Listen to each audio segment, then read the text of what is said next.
গল্পের উড়োচিটি চ্যানেলে আপনাদের সবাইকে স্বাগত। আপনারা শুনছেন স্বপ্ন যেন পেল ভাষা। স্বপ্ন যেন পেল ভাষা। কলমে স্বপ্না ভট্টাচার্য, কণ্ঠে সীমা বেরা। আগের পর্বের পর্ব 17। তন্নি পেছন ফিরে ওদেরকে দেখে উঠে এসে ওদের সামনে দাঁড়ালো আর কলিকে বলল, কি রে বোন, এতক্ষণ কোথায় ছিলি? তোর ক্লাস তো 1টার মধ্যেই শেষ হয়ে যায়। তারপর রাজের দিকে তাকিয়ে বলল, আর আপনারা? সেই যে তখন বেরিয়ে গেলেন, দুপুরের খাবারটাও তো খেলেন না। রাজ বলল, আসলে একটু কাজ ছিল, বাট আমরা বাইরে খেয়ে নিয়েছি। কলিও বলল, আর আমার একটা দরকারি বই আনার ছিল রে দি ভাই, তাই বাড়ি গেছিলাম। ও আচ্ছা, আপনারা তাহলে ফ্রেশ হয়ে নিন, আমি ঝুমার হাতে জলখাবার পাঠিয়ে দিচ্ছি। আর বোন, আসার সময় তিতলিকে সঙ্গে করে নিয়ে আসিস। এই বলে তন্নি চলে গেল। পরের দিন আহিল মুম্বাই রওনা দিল। যাওয়ার সময় রাজকে বলে গেল, সে যেন কথায় কথায় ছেলেবেলার প্রসঙ্গ তুলে কলির কাছ থেকে কথা বের করে। কিন্তু রাজ বরাবরই চাপা প্রকৃতির, আর মেয়েদের সাথে সে ফ্রি হয়ে কথা বলতেও একটু অস্বস্তি বোধ করে। তাই অনেকবার চেষ্টা করেও সে কলিকে কিছু জিজ্ঞেস করতে পারল না। এইভাবেই কেটে যায় 1 সপ্তাহ।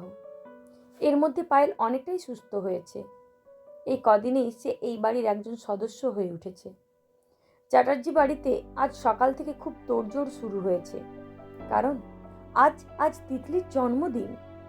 দিনের বেলায় ঘরোয়াভাবেই পালন হলেও রাতে পার্টির আয়োজন করা হয়েছে। সেখানে কিছু নিকট আত্মীয় স্বজন ও বন্ধু বান্ধবকে ইনভাইট করা হয়েছে। তিতলিকে সাজিয়ে রেডি করে দিয়ে তন্নি নিজে রেডি হতে লাগলো।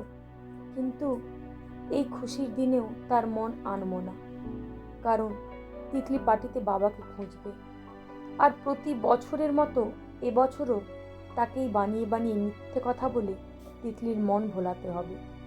কারণ প্রতি বছরের মতো এবছরও তনয় পার্টি শেষ হয়ে যাওয়ার পর বাড়ি ফিরবে।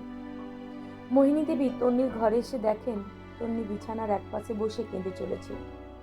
তিনি তন্নির কাঁধে হাত রাখতে সে চোখের জল মুছে হালকা হেসে উঠল। মোহিনী দেবী বললেন, মন খারাপ করো না মা, রেডি হয়ে নাও। তিতলি যদি তোমাকে এমন অবস্থায় দেখে, ও কি খুশি হবে? তন্নি বলল, তিতলির খুশির জন্যও তো আসতে পারে মা। মাঝে মাঝে আমি নিজেকেই প্রশ্ন করি, ওই দিন কি ওকে পৃথিবীতে আনার সিদ্ধান্তটা আমার ভুল ছিল? মোহিনী দেবী তাড়াতাড়ি বললেন, না মা না, কোনো ভুল সিদ্ধান্ত নাওনি তুমি। আর সেটা খোকাও একদিন ঠিক বুঝতে পারবে। কবে বুঝবে মা? 4 বছর তো হয়ে গেল, আর কবে বুঝবে? মোহিনী দেবী তন্নির চোখের জল মুছে বুকে টেনে নিলেন। এদিকে তিতলি রেডি হয়ে সোজা চলে এলো আউট হাউসে। রাজ তিতলির জন্য গিফট কিনতে বেরোচ্ছিল। ছুটে আসা তিতলিকে দেখে মুগ্ধ হয়ে তাকিয়ে রইল। ডিপ পিঙ্ক কালারের গাউন পরেছে সে, সাথে মানানসই জুয়েলারি, আর মাথায় ফেয়ারি ক্রাউন। সব মিলিয়ে তার সামনে যেন একটা পরী দাঁড়িয়ে আছে। তিতলি বলল, আমাকে কেমন লাগছে আঙ্কেল? রাজ তিতলিকে কোলে তুলে নিয়ে তার গালে একটা চুমু খেয়ে বলল, একদম প্রিন্সেস লাগছে। তিতলি বলল, ওয়াও, তুমি আমাকে প্রিন্সেস বললে? রাজ বলল, কারণ তুমি সত্যিই প্রিন্সেস। তিতলি বলল, তাহলে প্রমিস করো আমাকে আজ থেকে প্রিন্সেস বলেই ডাকবে। রাজ মুচকি হেসে বলল, নামটা তোমার পছন্দ হয়েছে? তিতলি বলল, খুব। রাজ বলল, তাহলে তো ওই নামেই ডাকতে হবে। তিতলি খুশিতে আত্মহারা হয়ে পড়ল, ইয়ে, থ্যাংক ইউ আঙ্কেল। এই বলে তিতলি চট করে রাজের গালে চুমু খেয়ে নিল। আচ্ছা, তুমি পায়েল আন্টির কাছে গিয়ে বসো, আমি একটু বাইরে যাব, এক্ষুনি চলে আসবো। এই বলে রাজ বেরিয়ে গেল। তিতলি ঘাড় নেড়ে হ্যাঁ বলতে রাজ ওকে কোল থেকে নামিয়ে দিল। তিতলি পায়েলের রুমে ঘরে ঢুকে যেতে রাজও বেরিয়ে গেল। রাজ বেরিয়ে যেতেই পাঁচিরের আড়াল থেকে একটা লোক বেরিয়ে এলো আর কানে ফোন নিয়ে বলতে লাগলো, ছোকরাটাও সবেমাত্র বেরিয়ে গেল।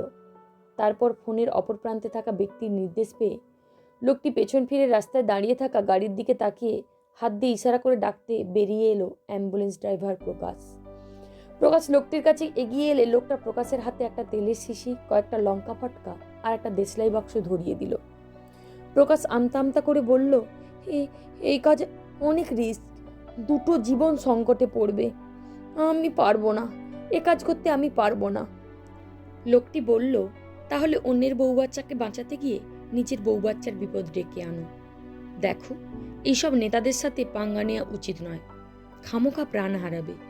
প্রকাশ তবু দাঁড়িয়ে আছে দেখে লোকটি আবার বলল, তোমার ছেলে তো শুনেছি বিবেকানন্দ মডেল স্কুলে পড়ে, বসের কাছ থেকেই জানলাম, আশা করি আমার কথা বুঝতে পেরেছ। প্রকাশ খুব ভয় পেয়ে আউট হাউসের দিকে এগিয়ে গেল। চারপাশে একবার তাকিয়ে সিঁড়ি দিয়ে উঠে সবার উপরে সিঁড়িটায় হাতের শিশির সব তেলটা ঢেলে দিল। তারপর সিঁড়ির নিচে সব কটা লঙ্কা ফটকা রেখে তাতে আগুন ধরিয়ে দিয়ে আউট হাউসের আড়ালে লুকিয়ে পড়ল। ফটকা ফাটতে শুরু করলেই কয়েক সেকেন্ড পরে আউট হাউসের দরজাটা খুলে গেল, আর অন্যদিকে রাজ একটা কিডসদের জন্য বাইক আর একটা ক্যাডবেরি সেলিব্রেশনের প্যাক হাতে নিয়ে গেট দিয়ে ভেতরে ঢুকে এলো। একটা চিৎকার শুনে সে আউট হাউসের দিকে তাকিয়ে যা দেখলো তাতে তার হাত থেকে সব গিফট মাটিতে পড়ে গেল। সে ছুটে গিয়ে দরজার সামনে গিয়ে সিঁড়ির নিচে অজ্ঞান হয়ে পড়ে থাকা তিতলির কাছে ছুটে গেল। কিন্তু তিতলিকে তুলতে যেতেই রাজের পা স্লিপ করে গেল। কোনো রকমে সে নিজেকে সামলে তাকিয়ে দেখল ওপরের সিঁড়ি থেকে তেল গড়িয়ে গড়িয়ে সিঁড়ির নিচ পর্যন্ত এসেছে। তিতলি তাতেই স্লিপ করে সিঁড়ি থেকে গড়িয়ে গড়িয়ে নিচে এসে পড়েছে, আর তার মাথা ফেটে গিয়ে রক্তক্ষরণ হচ্ছে। রাজ প্রিন্সেস বলে চেঁচিয়ে তিতলিকে কোলে তুলে নিল। ওদিকে চিৎকার শুনে তন্নি, মোহিনী দেবী সহ বাড়ির সবাই বেরিয়ে এলো। পায়েল আউট হাউস থেকে বেরোতে যাবে এমন সময় রাজ চেঁচিয়ে উঠল, এগোবে না পায়েল, সিঁড়িতে তেল ঢালা হয়ে আছে। পায়েল এক পা বাড়িয়েও পেটে হাত দিয়ে তার সাথে সাথে আবার পিছিয়ে গেল। তন্নি তিতলিকে ওই অবস্থায় দেখে তিতলি বলে রাজের কোল থেকে নিজের কোলে নিয়ে বুকে জড়িয়ে কাঁদতে লাগলো। রাজ বলল, মিসেস চ্যাটার্জি, এই মুহূর্তে ভেঙে পড়লে চলবে না, ওকে এক্ষুনি হাসপাতালে নিয়ে যেতে হবে। মোহিনী দেবী বললেন, হ্যাঁ হ্যাঁ, আমি রতনকে বলছি গাড়ি বের করতে। ঝুমা তখন বলল, কিন্তু বড় মা, রতন তো নেই, বাড়ি গেছে বউকে আনতে। রাজ বলল, আমি ড্রাইভিং জানি, আপনাদের আপত্তি না থাকলে আমি গাড়ি চালিয়ে নিয়ে যাই। বিধানবাবু বললেন, হ্যাঁ বাবা, আমাদের কোনো অসুবিধে নেই। এই বলে পাঞ্জাবির পকেট থেকে চাবি বের করে রাজের হাতে দিয়ে বলল, এই নাও গাড়ির চাবি, তাড়াতাড়ি গাড়িটা বের করে নিয়ে এসো। রাজ মাথা নেড়ে ছুটে যায় গাড়ি বের করতে। বিধানবাবু কাঁপা কাঁপা হাতে মানিব্যাগ থেকে একতাড়া নোট বের করে মোহিনী দেবীর হাতে ধরিয়ে দিয়ে বললেন, টাকাগুলো রাখো মোহিনী, টাকার জন্য আমার দিদিভাইয়ের যেন কোনো রকম চিকিৎসার ত্রুটি না হয়। মোহিনী দেবী বললেন, তুমি যাবে না হাসপাতালে? বিধানবাবু কাঁপা কাঁপা গলায় বললেন, না, আমাকে বাড়িতে থাকতে হবে। একটু পরে জন্মদিনের জন্য সব অতিথিরা আসতে শুরু করবে, ওদেরকে বুঝিয়ে ফেরত পাঠাতে হবে তো, যে কোনো পার্টি হবে না আজ। শেষের কথাটা বিধানবাবু কান্না জড়িত কণ্ঠে বলে উঠলে সবাই আবার জোরে কেঁদে উঠল। রাজ ততক্ষণে গাড়ি ওদের কাছে নিয়ে এসে গাড়ি থেকে নেমে তন্নির কোল থেকে তিতলিকে নিয়ে গাড়ির দিকে যেতে তন্নি উঠে পেছনের দরজা খুলে ব্যাক সিটে উঠে বসলো। মোহিনী দেবীও তন্নির পাশে এসে বসলো। রাজ তিতলিকে তন্নির কোলে দিয়ে রাজ ড্রাইভিং সিটের দিকে গেল। বিধানবাবু নিঃশব্দে কাঁদতে কাঁদতে গাড়ির জানালা দিয়েই তিতলির মাথায় হাত বোলাতে লাগলো। কলিতা দেখে বিধানবাবুর কাছে এসে বললে, মেসোমশাই, আপনিও যান হাসপাতালে, আমি, ঝুমাদি আর মামাবাবু গেস্টদের সামলে নেব, আপনি যান সাথে। কলির কথা শুনে বিধানবাবু বিন্দু মাত্র দেরি না করে রাজের পাশে সিটে গিয়ে বসলেন।